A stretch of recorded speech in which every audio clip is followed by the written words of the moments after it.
என்னை சுற்றி என்னை நேசிக்கிற கூட்டம் பெருகிக் கொண்டு போகிறது.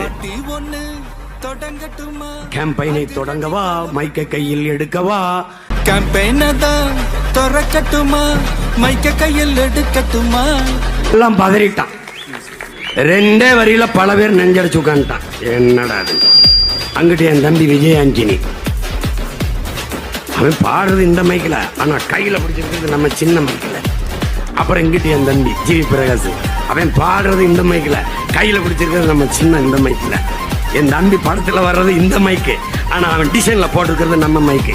என்ன மைக்கு? ஏன் உலகத்தில் பெரும் பெரும் மாறுதல்களை கொண்டு வந்த புரட்சியாளர்கள் எல்லாம் நின்று பேசியது இந்த மைக்கு முன்னாடி தான்.